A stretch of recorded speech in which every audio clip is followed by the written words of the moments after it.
So hello everyone, welcome back to maths try hard. और आज के सेशन में हम लोग फिर से कंटिन्यू करने वाले हैं अपने फंक्शन की सीरीज को। और आज बहुत ही अच्छे लेवल के क्वेश्चन देखेंगे। और ये आपको जो क्वेश्चन है ना, थोड़ा सा आपको मशक्कत करनी होगी सॉल्व करने में। तो चलिए शुरू करते हैं। तो सबसे पहला क्वेश्चन है हमारे स्क्रीन पे, जो कि एक फंक्शनल इक्वेशन का सवाल है। देखो, इस जर्नी में मैं बहुत सारे फंक्शनल इक्वेशन के सवाल कर रहा हूँ, वो इसलिए क्योंकि फंक्शनल इक्वेशन पे कमांड होना जरूरी है कैलकुलस के लिए, या आगे लिमिट कंटिन्यूटी में भी इस तरह के कुछ क्वेश्चन आते हैं उनके लिए। तो चलो शुरू करते हैं। सबसे पहले बस हमारे पास ये क्वेश्चन आता है जहाँ पे लिखा गया है कि an even polynomial function F X satisfies a relation. देखो, ये एक रिलेशन दिया हुआ है एफ एक्स का, और वो इस रिलेशन को सेटिस्फाई करता है। और वाई का देखो, ये तुम्हें दे रखा है कि वाई किससे बिलोंग करता है। एफ ऑफ फोर की वैल्यू तुमको दे रखी है, एफ ऑफ जीरो भी दे रखा है, तो एफ ऑफ टू की वैल्यू पूछ रहा है। तो ये बहुत इजी क्वेश्चन भी नहीं है भाई। तो चलो शुरू करते हैं। तो सबसे पहले मैंने जो बोला था कि फंक्शन जो दिया होता है उसको लिख लिया करो। तो F of two X is equal to F of two X, और यहाँ पे आपका ब्रैकेट में आ जाएगा, यहाँ पे तुम्हारा ब्रैकेट में आ जाएगा one minus f of one upon में two x plus f of sixteen x square y is equal to F of minus two minus f of four x y. ठीक है, ये इक्वेशन दे रखा है, इक्वेशन दे रखा है। एक काम करो, y को ना, एक काम करो, इसको तुम y को रिप्लेस कर दो one upon eight x square से, one upon eight x square से इसको रिप्लेस कर दो।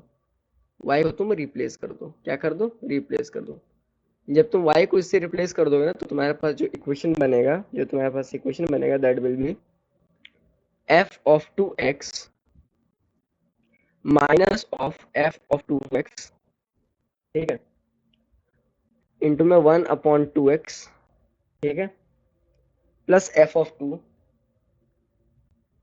Plus f of two is equal to, अब यहाँ पे हो जाएगा F of minus two and F of minus two and minus of यहाँ पे हो जाएगा तुम्हारा माइनस ऑफ एफ ऑफ, और उसे जब तुम लिख लोगे F of one by two x. देखो, ये इक्वेशन आ गया जब तुम वाई को इससे रिप्लेस कर दोगे। ठीक है, ये एक मेजर स्टेप था, ये एक मेजर स्टेप था। ठीक है, वाई को तुमने रिप्लेस कर दिया है, और तुम्हारे पास ये एक नई इक्वेशन आ गई है यहाँ पे। यहाँ तक तो समझ में आ रहा है ना, यहाँ तक समझ में आ रहा है। तो क्या तुम इसको ऐसे नहीं लिख सकते हो, क्या तुम इसको ऐसे नहीं लिख सकते हो, कैसे भैया, कि f ऑफ टू एक्स जो होगा उसमें अगर प्लस कर देंगे f of one by two x, अगर इसको हम ऐड कर देंगे, इसको अगर हम ऐड कर देंगे, तो हो जाएगा f of two X, F of two X into F of one by two X. भैया ये कैसे होगा, ये कैसे होगा? क्योंकि देखो, यहाँ पे एक बात तुम ध्यान रखना कि यहाँ पे एफ एक्स एक इवन फंक्शन था। यहाँ पर ध्यान रखना कि यहाँ पर मैं यहाँ पे लिख देता हूँ कि एफ एक्स जो था ना, वो एक इवन फंक्शन था। ठीक है, वो एक इवन फंक्शन था। ठीक है, सो तुम्हारे पास ये इक्वेशन बन के आया। एक बात बताओ कि क्या तुम ऐसा नहीं लिख सकते हो कि एफ ऑफ टू एक्स जो है भैया, वो किसके इक्वल होगा, वो one plus minus two to the power X की पावर एन हो जाएगा। ठीक है, हो जाएगा। तो क्या तुम इसको ऐसा नहीं लिख सकते हो कि भैया एफ ऑफ टू एक्स जब ये है तो एफ ऑफ एक्स क्या हो जाएगा, भैया टू एक्स की जगह कुछ मत करो, एक्स रख दो, ये हो जाएगा ना। ये तो तुम लिख ही सकते हो, क्योंकि अंदर में टू एक्स था, तो बाहर में जो इक्वल टू के बाद है उसमें भी टू एक्स की पावर एन है, तो अंदर में जब एक्स हो गया तो इधर भी एक्स ही हो जाएगा। तो ही तो फंक्शन डिफाइंड होगा ना, तो ही तो फंक्शन डिफाइंड होगा। अब तुमसे क्या पूछा है, अब तुमसे क्या पूछा है, एफ ऑफ टू की वैल्यू देखो यहाँ पे तुमसे पूछी गई है, लेकिन तुम्हें एक डेटा और दिया गया एफ ऑफ फोर के बारे में। काम करो कि जब तुम एफ ऑफ फोर यहाँ से निकालोगे, सो वन प्लस क्या करोगे तुम, अब यहाँ पे क्या करोगे, वन प्लस माइनस, अब अंदर फोर है तो यहाँ पे भी फोर आ जाएगा, क्योंकि फंक्शन ही उस तरह से डिफाइन है, फंक्शन ही उस तरह से डिफाइन है। सो ये तुमने लिख लिया, तुमने ये लिख लिया। और ये किसके इक्वल दे रखा है, ये इक्वल दे रखा है माइनस टू टू फाइव के, माइनस टू फाइव फाइव के, माइनस टू फाइव फाइव के इक्वल दे रखा है। ये बात तो सही है, ये बात तो सही है। एक काम करो, अगर तुम नेगेटिव साइन को ले लोगे, अगर तुम नेगेटिव साइन को ले लोगे, तो तुम्हारे पास क्या बचेगा भैया, ये तो 256 हो जाएगा, और 256 इक्वल टू क्या हो जाएगा, ये तो 4 की पावर n हो जाएगा। यहाँ यानी यहाँ से जो तुमको n की एक वैल्यू मिलेगी, तो n की वैल्यू तुमको यहाँ से मिलेगी 4, यहाँ से n की वैल्यू मिलेगी 4। ठीक है, ठीक है। तो इससे तुम्हें क्या पता चला, यहाँ से तुम्हें एक बात पता चला ना, जब तुमने यहाँ से नेगेटिव साइन लिया है, तुमने यहाँ से नेगेटिव साइन को लिया है, नेगेटिव साइन को तुमने लिया है, नेगेटिव साइन को तुमने लिया है। एक काम करो तुम, जब तुमने नेगेटिव साइन को लिया है तो तुम्हें n की वैल्यू जो है वो 4 मिली। क्या तुम्हें यहाँ से एक बात पता चल रहा है, एक बात पता चल रहा है कि भैया f is equal to 1 minus X to the power 4, X to the power 4, ये एक इवन फंक्शन है, ये एक इवन फंक्शन है भैया, ये जो फंक्शन है वो तुम्हारा इवन फंक्शन है, वो तुम्हारा इवन फंक्शन है। ठीक है, ठीक है। तो एफ ऑफ टू की वैल्यू निकालो, यहाँ से तुम एफ ऑफ टू की वैल्यू निकाल लो, ये एफ ऑफ एक्स है तुम्हारा, यहाँ से तुम एफ ऑफ टू की वैल्यू निकालो 1 माइनस टू की पावर 4, तो ये तुम्हारा आ जाएगा 2 टू ज़ा 4, 2 टू ज़ा 4 प्लस 16 टू ज़ा 30, और 1 मिनट, सॉरी सॉरी, ये शिट मत लिखो, यहाँ से अब तुम लिखोगे तो इवन फंक्शन है, एफ ऑफ टू की वैल्यू निकालनी है, एफ ऑफ टू की वैल्यू निकालनी है, तो एफ ऑफ टू तुम लिख लो, यहाँ से एफ ऑफ टू की जो तुम्हारी वैल्यू आएगी वो माइनस 50 आएगी। ठीक है, यही तुम्हारा आंसर है, यानी इसका आंसर जो होगा 15 होगा। तो तुमने समझा मैंने यहाँ किया क्या, ये हमारे पास एक फंक्शनल इक्वेशन दे रखा था यहाँ पे, सो सबसे पहले मैंने ये ट्रांसफॉर्मेशन लगाया। अब ये मैंने क्यों लगाया, मुझे कैसे पता चले, ये तो प्रैक्टिस से पता चलेगा। जब मैंने ट्रांसफॉर्मेशन लगाया तो मुझे ये एक नई इक्वेशन मिली, मुझे ये एक नई इक्वेशन मिली, ध्यान से देखना। जब मुझे ये एक नई इक्वेशन मिली, सो हाँ मेरे पास ये फंक्शन आ गया, मैंने फंक्शन को डिकोड करके ये फंक्शन लिख लिया, मुझे पता चल गया कि ये जो फंक्शन है वो ऐसे डिफाइंड है कि बाहर जो अंदर जो है उसी का पावर n आ जाता है। और मैंने यहाँ से नेगेटिव साइन कर लिया क्योंकि पॉजिटिव साइन के साथ n की कोई वैल्यू आती नहीं। मुझे कैसे पता चला कि पॉजिटिव नहीं लेना है, क्योंकि तुम यहाँ देख सकते हो क्वेश्चन ही इस तरह से डिफाइंड है। ठीक है, तो n की वैल्यू मैंने नेगेटिव साइन के साथ ली, नेगेटिव साइन के साथ ली तो मेरे n की वैल्यू 4 आई, n की वैल्यू 4 आई तो मेरा फंक्शन ऐसे डिफाइंड हो गया, मेरा फंक्शन डिफाइंड हो गया। और ये एक इवन फंक्शन है, और ये एक इवन फंक्शन है, तो यहाँ पे ये आंसर आ गया मेरा। ठीक है, होप ये तुम्हें समझ में आएगा। तुम बोलोगे कि भैया ये वाला स्टेप आपने कैसे किया, तो ये वाला जस्ट स्टेप मैंने ना आप ये कह सकते हो कि मुझे थोड़ा सा एक्सपीरियंस है, इस वजह से मैंने किया। ठीक है, आप इसे नोट कर लो, मैं कुछ देर का समय दे रहा हूँ, आप इसे नोट कर सकते हो।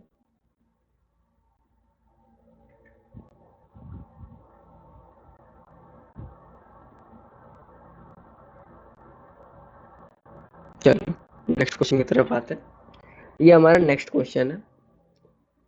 तो नेक्स्ट क्वेश्चन हमारे कि देखो एफ एक्स बहुत सारा ट्रिग्नोमेट्रिक फंक्शन है, और जी ऑफ 5/4 की वैल्यू तुम्हें दे रखी है, जैसे कि ज़्यादातर क्वेश्चन में होता है।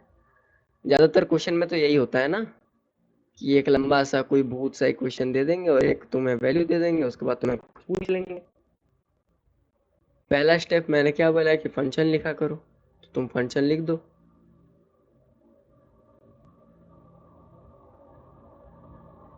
लो फंक्शन तुमने लिख लिया, फंक्शन तुमने लिख लिया, cos x cos of x plus 3। ठीक है, ये तुमने फंक्शन को लिख लिया। क्या तुम इसको ऐसा नहीं लिख सकते हो, एकदम लिख सकते हो कि भैया साइन स्क्वायर एक्स तो सही है, लेकिन मैं क्या करूँगा कि +1/4 और इन ब्रैकेट में लिख दूंगा साइन एक्स प्लस, कितना हो जाएगा, √3 हो जाएगा ना, +√3 cos एक्स, इसका होल स्क्वायर हो गया, ये इसका ये होल स्क्वायर हो गया, +1/2 हो गया यहाँ पे, और इसको जब हम लोग करेंगे तो यहाँ हो जाएगा cos ऑफ एक्स, और फिर ये ब्रैकेट में हो जाएगा, फिर यहाँ ये ब्रैकेट में हो जाएगा cos of x minus √3 sine x, यही तो होगा ना, √3 साइन एक्स, ये हो गया, √3 साइन एक्स हो गया। तो जब तुम इसको और थोड़ा सिंप्लीफाई करोगे ना, तो तुम्हें यहाँ पे एक वैल्यू मिलेगी जो कि हो जाएगी 5/4, और यहाँ तुम लिख दोगे sine square x plus cos square x, ये हो गया, ये हो गया। और ये वैल्यू तो 1 की इक्वल होती है, यानी यहाँ से तुम्हें तो 5/4 मिल गया।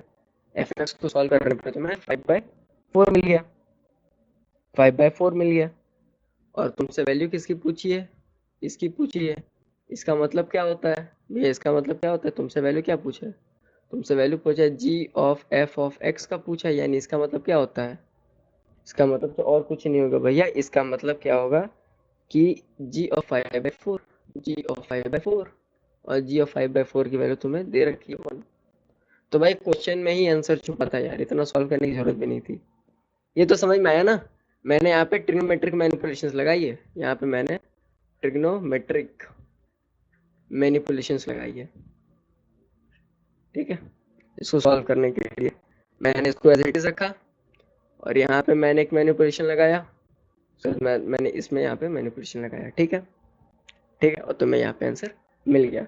अब इसको कैसे एक्सपेंड करना है, बेसिकली मैंने इसको साइन स्क्वायर ए प्लस बी के फॉर्मूले पे तोड़ लिया है, ठीक है, तो तुम ऐसे कर सकते हो कि तुम्हें फॉर्मूला याद हो तो, वरना एक तुम्हें 2-3 स्टेप्स और करने पड़ेंगे।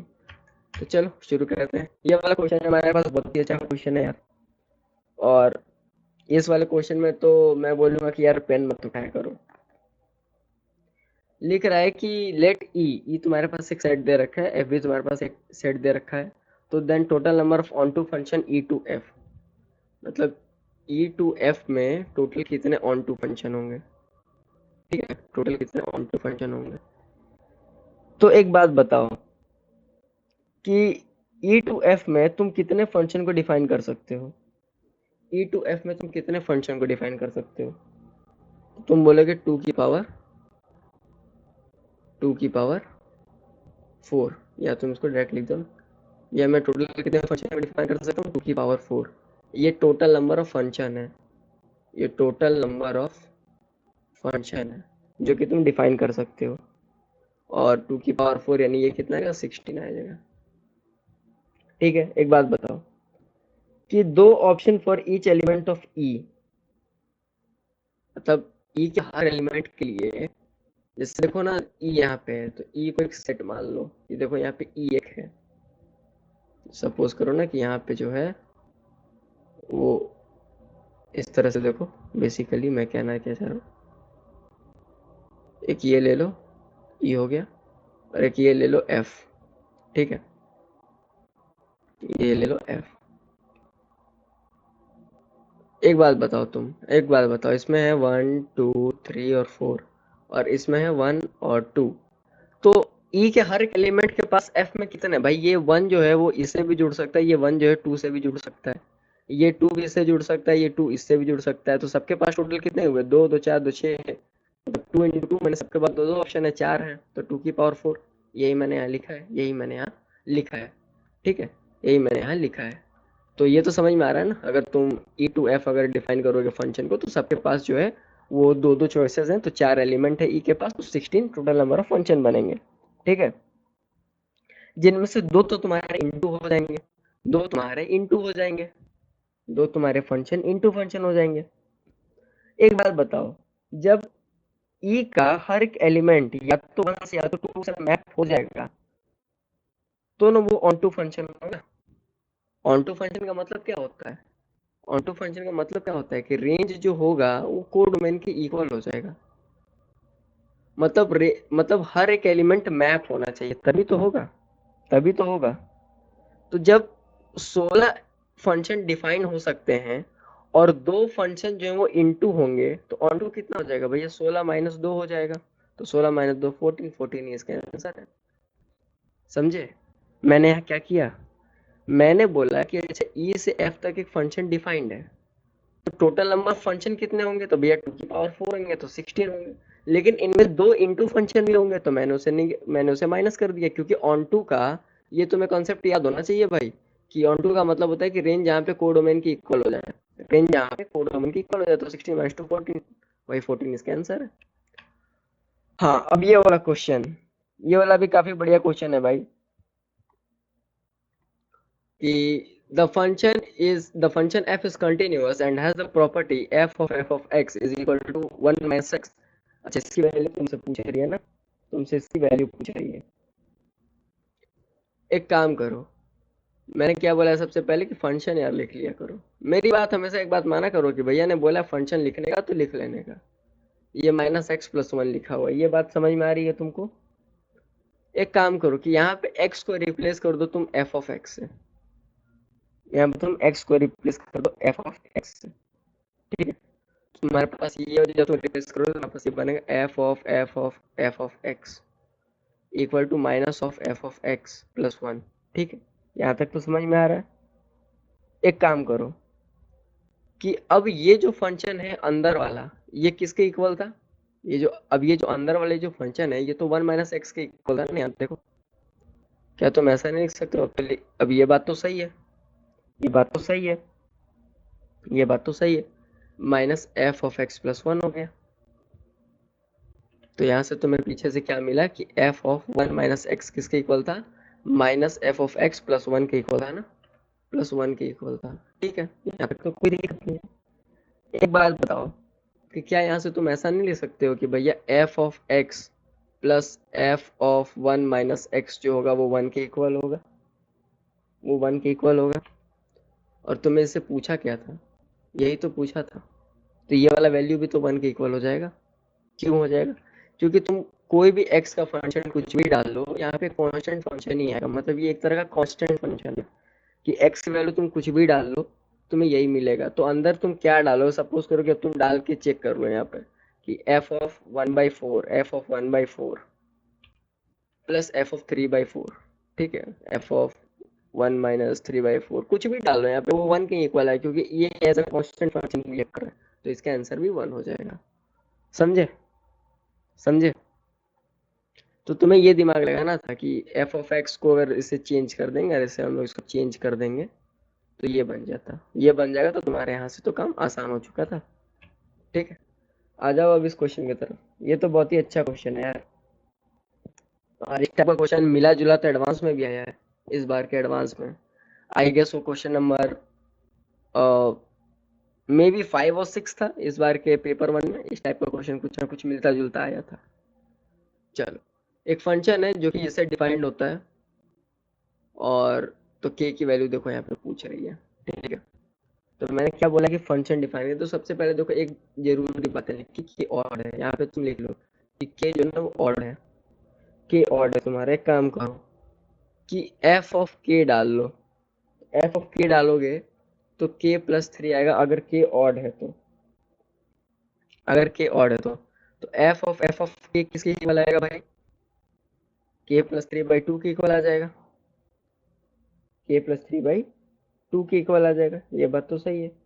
अब तुम मुझे एक बात बताओ कि अगर के प्लस 3 ऑड है, अगर के प्लस 3 ऑड है, तो क्या तुम ये नहीं लिख सकते हो? अगर के प्लस 3 ऑड है, मैं मान लिया कि अगर के प्लस 3/2, अगर ये वाला जो है वो ये पोर्शन ऑड है, तो क्या तुम ये नहीं लिख सकते हो कि भैया 27 इज इक्वल टू के प्लस 3/2, के प्लस 3/2 जो है प्लस 3।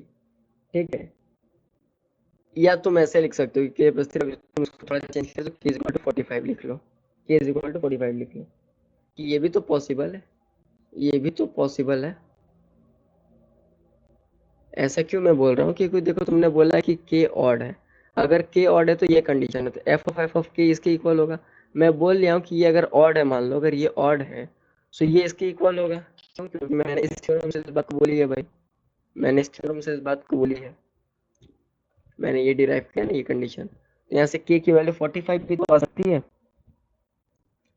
मान लो कि के प्लस 3/2 जो है वो एक इवन है, जो कि दिया भी है, क्योंकि यहाँ पे देखो दिया है कि इवन तरह से भी डिफाइन हो सकता है। अगर ये इवन फंक्शन है, अगर ये इवन फंक्शन है, तो इसका मतलब क्या हुआ? इसका मतलब तो फिर यही हुआ कि भैया 2 टाइम्स ऑफ, या छोड़ दो, 27 is equal to F of K plus 3, या के ही लिख लो ना यहाँ पे। ये किसके इक्वल होगा भैया? एफ ऑफ के प्लस 3/2 के इक्वल होगा। के प्लस 3/2, अगर ये किसके इक्वल हो जाएगा? के प्लस 3/4 के, के प्लस 3/4 के। ठीक है, तो यहाँ से तुम्हारी के की वैल्यू आ जाएगी। अगर तुम इसको जरा यहाँ सॉल्व करोगे तो यहाँ पे के की वैल्यू 105 आ जाएगी तुम्हारी, 105 आ जाएगी। ये तो सही है, ये तो सही है। तो अब तुम अगर वेरीफाई करोगे, अब तुम अगर इसको वेरीफाई करना चाहो, मैं थोड़ा सा ये वाला स्टेप मिटा दूँ अगर तुम्हें दिक्कत ना हो तो। अगर तुम नोट करना चाहो तो नोट कर सकते हो। देखो मैं ये वाला स्टेप मिटा दे रहा हूँ। ठीक है, कुछ जगह कम है ना। तो अब अगर एक बात बताओ कि अगर ये जो फंक्शन है वो ऑड है तो तुम्हारी के की वैल्यू 45 आ रही है। ध्यान रखना मेरी इस बात को कि ये आ रही है। अगर के इवन है तो के की वैल्यू ये आ रही है। तो क्या तुम ऐसा नहीं लिख सकते हो, क्या तुम ऐसे नहीं लिख सकते हो कि क्या भैया कि f ऑफ 105 जो है, 105 जो है वो f ऑफ 108 के इक्वल है, 108 के इक्वल है। यानी कि f ऑफ 54 जो होगा, f ऑफ 54 जो होगा वो इसके इक्वल है। मान लो f of 105 is equal to F square of 108 is equal to f of 54। और ये 27 के इक्वल है, ये 27 के इक्वल है। तो यहाँ से के की वैल्यू तुम्हें क्या आई, के की वैल्यू तुम्हें पता चली कि 105 है। तो इसका आंसर जो होगा यहाँ पे 105 होगा, जो कि इसका सही आंसर होगा। ठीक है, आ जाओ इस क्वेश्चन की तरफ। ये बहुत ही सही क्वेश्चन है यार, और मैं तुम्हें इसका एक ऐसा बढ़िया तुम्हें मेथड बताऊंगा कि तुम इसको बिना पेन उठाए इतने कॉम्प्लेक्स इक्वेशन के इस क्वेश्चन को सॉल्व कर दोगे। तो क्या तुम रेडी हो? देखो इसके लिए मैंने एक पेज एक्स्ट्रा भी ले रखी थी, लेकिन मैं बताऊंगा वो शॉर्टकट ही तुम्हें। देखो कि if theta is the fundamental period of F x. अच्छा ठीक है, इतने बड़ा एक फंक्शन है, ये देखो इतना बड़ा एक फंक्शन है, और then the complex number lies in the quadrant number. चाहिए कौन से क्वाड्रेंट नंबर में लाएगा? एक बात बताओ कि क्या तुम्हें दिख रहा है कि 4 पाई बाई 3 ही थीटा है? क्या तुम ये ऑब्जर्व कर पा रहे हो? तो भैया यही तो फंडामेंटल पीरियड है, यही तो फंडामेंटल पीरियड है। ठीक है, यही तो फंडामेंटल पीरियड है। ये बात तो सही है, ये बात तो सही है। तो जब 4 pi by 3 he fundamental period है तो जेड कहाँ लाई करेगा? जेड कहाँ लाई करेगा भैया? जेड तो कुछ नहीं, जेड जो है ना अपन का थर्ड क्वाड्रेंट में लाया करेगा, थर्ड क्वाड्रेंट में लाया करेगा। इसका आंसर 3 हो जाएगा। देख रहे हो विनोद, तुम इस टाइप के भयंकर सवालों को ना चुटकियों में बना सकते हो, बस मैथ्स टाइप से जुड़ने की जरूरत है। इसका आंसर 3 आ गया। तुमने देखा कि फंडामेंटल पीरियड 4 पाई बाई 3 है और तुम्हें थर्ड क्वाड्रेंट मिला। भाई कोई लल्लू लोग होंगे ना तो वो इसे सॉल्व करेंगे, ऐसा सॉल्व नहीं करना है। तुम मैथ टाई हार्ड के स्टूडेंट हो भाई, तुम ऐसा क्वेश्चन सॉल्व कैसे कर सकते हो? तुम्हें तो बस सर ने बताया हमें तो कि अरे यार ये 4 पाई बाई 3 फंडामेंटल पीरियड है तो थर्ड क्वाड्रेंट से बिलोंग करेगा, बस टिक मारने का। जो समय बचाए हैं वो लॉन्ग क्वेश्चन में डाल देंगे पेपर में। तो चलो शुरू करते हैं। इसके लिए तो ये पेज भी मेरा फालतू ही गया ना, कोई बात नहीं, चलो आ जाओ। अब ये क्वेश्चन भाई देखो इसमें कुछ है नहीं, लेकिन हाँ लंबा बहुत है, और ये ऐसा क्वेश्चन तो मैंने तुम लोगों को कई बार कराया भी है पिछले 2-3 वीडियोस में। आज फिर करा देता हूँ। देखो ये क्या बोल रहा है कि ये एक इक्वेशन है, ठीक है। इक्वेशन क्या है?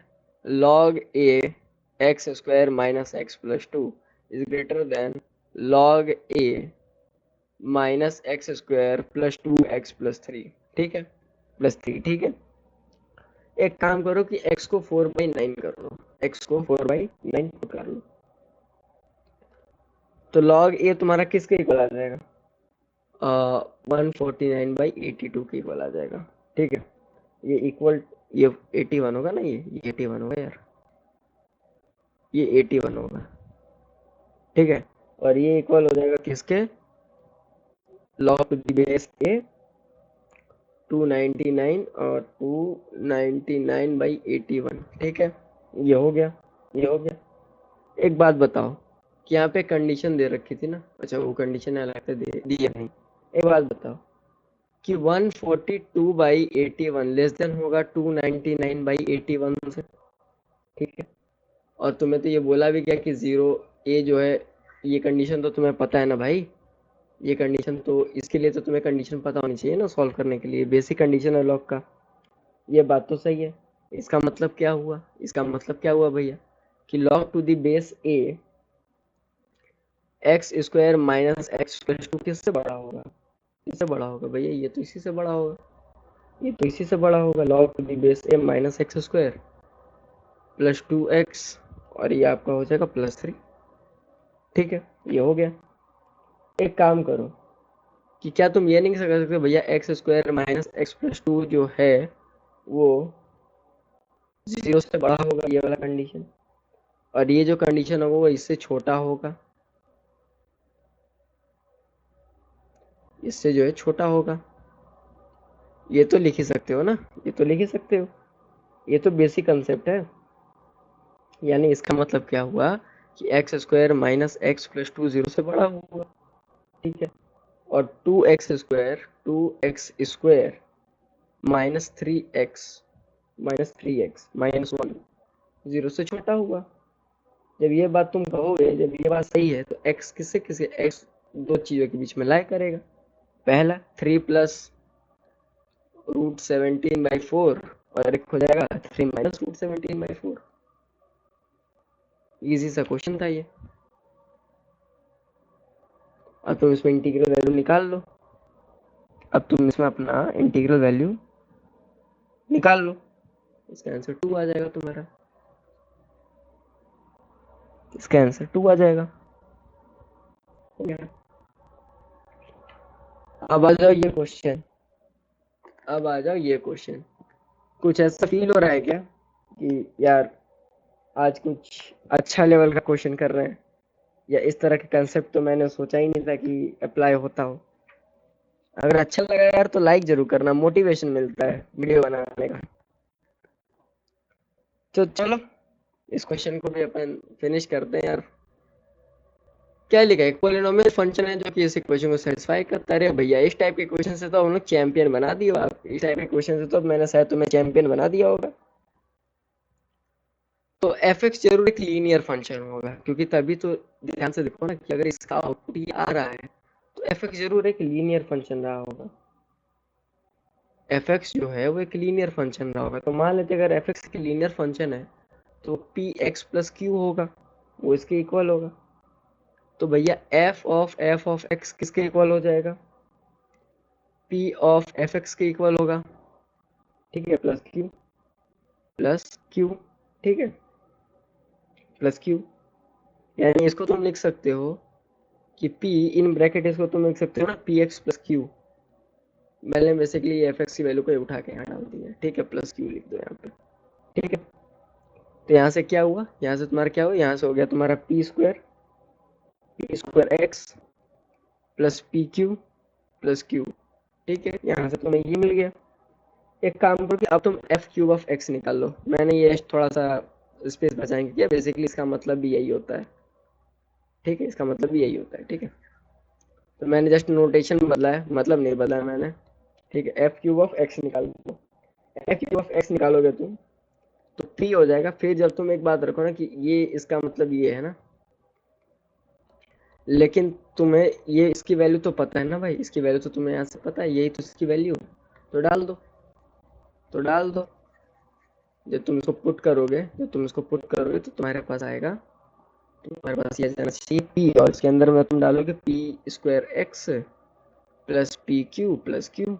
ये हो गया, और बाहर में प्लस क्यू हो जाएगा, प्लस क्यू हो जाएगा। एक बात याद रखना कि जब तुम सॉल्व करोगे तो तुम्हारे पास एक इक्वेशन बन के आएगा कि पी क्यूब एक्स, ठीक है, plus P square Q plus P Q plus Q.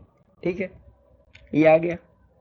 और ये 8x, अब तुम्हें देखो ना यहाँ दे रखा है, ये इसकी वैल्यू तुम्हें दे रखा है, ये वैल्यू किसके इक्वल है, ये 8x प्लस 21 के इक्वल है।